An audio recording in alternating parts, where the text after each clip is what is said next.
I thought we'd start today's video with a little look behind a door that everybody is quite familiar with. Most of us who work here would know that this room, marked private, was the guard's room. Because over the winter we've been very busy updating our booking office facilities. Now, from here on in, you won't actually be able to use this door anymore, but just for now, you can have a peek behind here and what's inside. Follow me.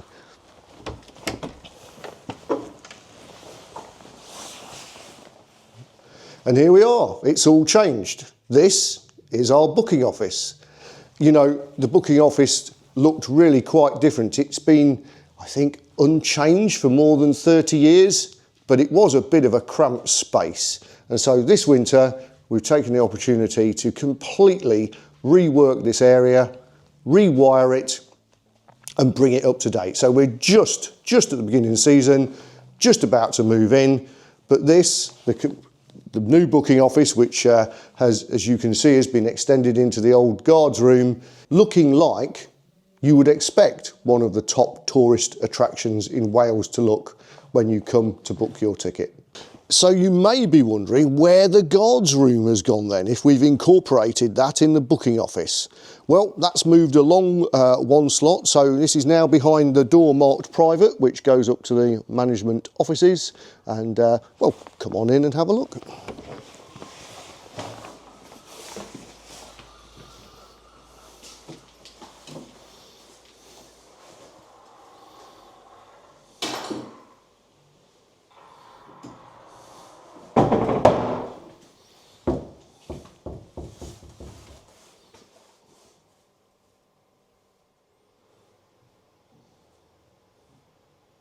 So for many years, you will have recognised this as being the view from the control office window. Again, probably unchanged for about 30 years. However, it has changed a lot now, because as part of the refurbishment works that are going on at Harbour Station, which we're only part way through, we've had to strip out everything from the upstairs, a process that will be continuing. But look, this was the control office. You won't have access to this for quite a while now until the construction works are over. And when it's done, we'll bring you an update so you can see what happens up here next. On the other side of the divide, the no entry panel here, are the staff toilets. These remain in use this year, but probably next year we'll have to do a number on these as well, take them out and do a complete refit. But for now, they're still here, but this is as far as you can get. So now, a quick visit to Boston Lodge. There's been a lot of information on our videos about the project at Boston Lodge and what's gone on in the last couple of years. And I won't be repeating that here and now, you'll be pleased to know, but just a few bits of information about Boston Lodge, starting with safely accessing the works. Now, here is a sign, and you'll notice there's a round thing here, and in the middle of it is the number 10. For those of you who are not aware, this is a 10-mile-an-hour speed limit sign, and it's here for a reason. And that reason is to keep you, our trains, and other visitors to the works safe. Next, we have a stop sign at the crossing, which gives access into the works and into the car park in the sandpit site. You'll notice it says stop. And that's precisely what we want you to do. This is a railway crossing. The visibility is limited because it's a narrow gauge railway, and it's a historic narrow gauge railway, so it's not easy to modify things. We've done our best to give the best sight lines, but in order to keep everybody safe, we need you to stop at this crossing, check there's nothing coming before going across. So, Wal, how fast do you drive around this car park? Oh, never more than 5 miles an hour. And you won't be surprised to know that this is the car park and this is where we'd like you to park. We would really appreciate it if you park here. Please don't park at the old Holt, nor in the top yard unless you've got a special permission or there are particularly extenuating circumstances. And here we are at the top yard. Now, our plan, having spent a lot of time, effort and money in restoring this area, is to keep it as an open space which we can use for our tours and for interpretation and the like. What we don't want to do is use this as a car park. Now, we appreciate you may have to come in here to turn round to go out again, and that's fine, but please remember, nice and slowly please, because there are lots of pedestrians and deliveries coming in and out of this place.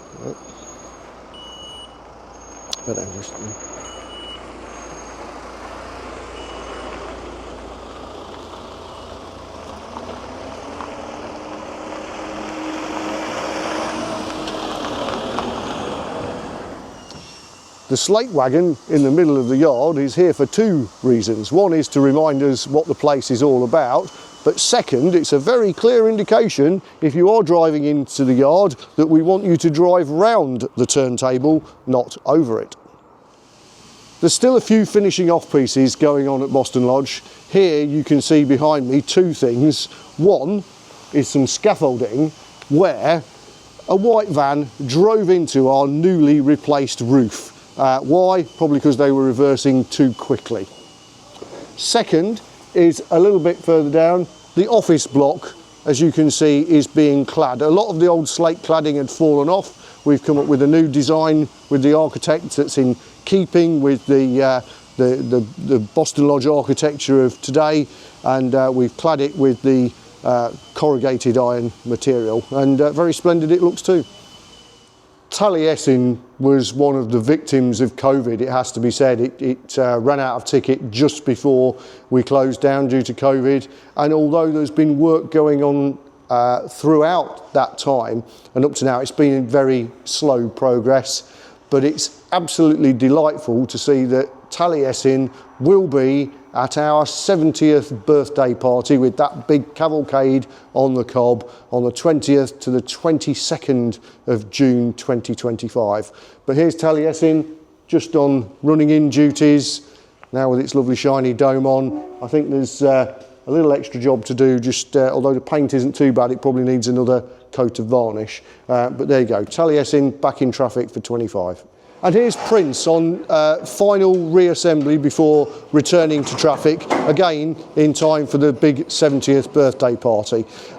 You may recall that we couldn't repair Prince's tank in the end, and so we had to create a new one, which I'm sure you will agree looks incredibly like the old one.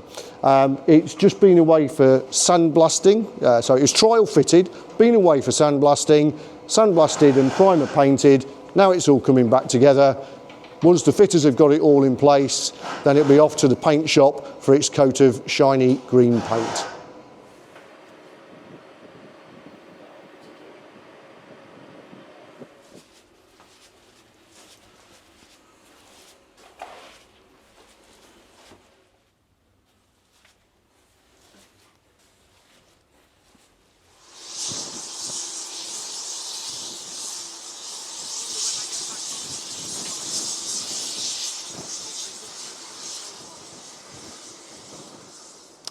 Of course, to make our railway operate, it's not all about steam engines, carriages and so on. There's all the stuff in the background that we need to make it happen.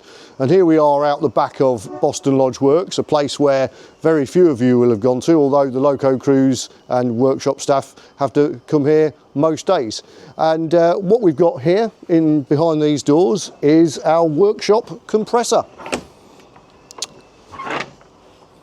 which looks all fine and dandy, doesn't it?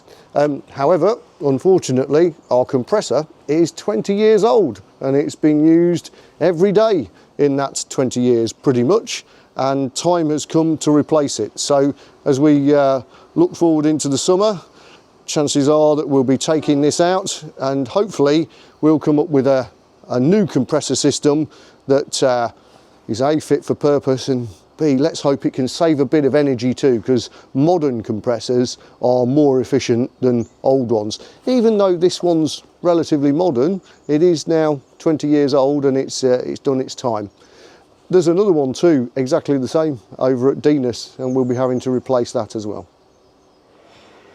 Now we've come to the end of the Lottery, Trust and Society funded project for Boston Lodge. There's still some more work to do, and as this photograph shows you very clearly, in the winter we do have a little bit of an issue with insulation on the erecting shops, both the old erecting shop, which is particularly bad with its slate roof, and the new erecting shop. So we're going to have to tackle this, and there's three things that are really bothering us. Firstly is the old roof in the new erecting shop, and this roof is very thin. It has a little bit of insulation on it, but it's made of aging materials, which may include some asbestos, and as you can see, the roof lights are pretty tired. So this summer this roof will be removed by specialised contractors, and it will be replaced by properly insulated new material. The second bit is the valley roof and gutter that is between the old erecting shop and the new erecting shop. So this was installed in the late 70s, mid to late 70s. It's now gone rotten, and when it rains, instead of the water coming along this valley and down these drain pipes, what actually happens is it just runs down the walls, which is not good. So while we've got the roof off, we're going to be looking at that and fixing it. The third thing we have to deal with is the old erecting shop roof. This dates back to when the building was built, probably in 1900. It's got glass roof lights. There is no insulation in here whatsoever. And whilst we might like and enjoy being able to look at this roof when we're touring round, the time has come to do something about making it fit for the future. Now, we won't be able to do this year. It's too much to ask to do both the back roof and the front roof at the same time, but it is on our radar that we need to do something to insulate this roof, and later we'll no doubt have to work on reslating it as well.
This is crossing Bothy, just below Tanabulk, and this is where the winter relay work has taken place, and where I'm stood is just where the relaying work started, and we're going to travel over it in our works train to look at the new section of line, which goes down just as far as Plas Holt, but not going into the curve at Tyler's Curve.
Now here's an interesting start of season update.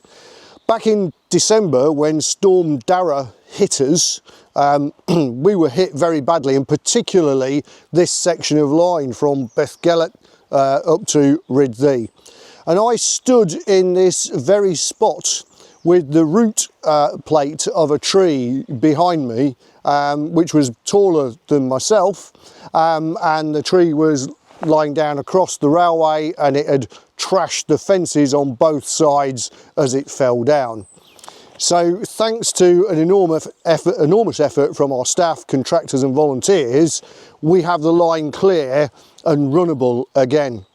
But look at this, that tree that had been uprooted is actually behind me right now.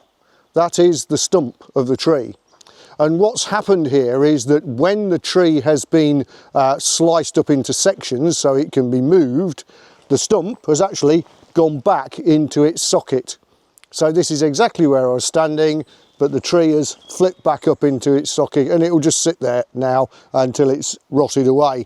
You can see the rest of the tree is either side of the line.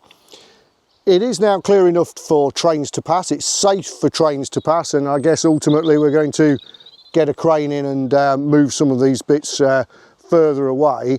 But just look at the size of this tree, and this was just one of about 30 that came down. I'd really recommend that you come and have a ride on the railway this spring and look at the damage that Storm Dara caused, because just over the fence on the line side, all the way along this section, are enormous areas of forest that have been blown over. It looks very dramatic indeed, and well worth a look. I mentioned that volunteers have helped us, and here is just one example of some really good work that's been done this winter. So here we are at Brynavellin, and this is just behind the house on the corner. A team of staff and volunteers, the volunteers came from the Navy, and they helped to clear out the line side along this section, and very fine it looks too. So when we did the update in December, and we looked here at Tinnacoid, and I remember saying at the time that this railway in this area would never look the same again. Well, it's amazing how much work has actually gone on here. So not only have we had to pull root balls out of the cutting, we've cut down a lot of trees, and also we've had a situation where we've had to completely renew the drainage system through this cutting because it was all smashed and blocked. And as you can see below me, all new ballast on top of that new drainage system. So a tremendous amount of work to get this section of line fit to run. And as you can hear, the guys behind me are just working on the final tidy up to make sure there's nothing left that's overhanging the cutting and it's safe for trains to pass.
And now, in closing this video update, some really rather splendid news, because on the 27th of March, as we're just looking forward to the start of our new operating season for 2025, we were awarded Best Tourist Attraction in Wales by the National Tourism Awards. What a great way to start the season.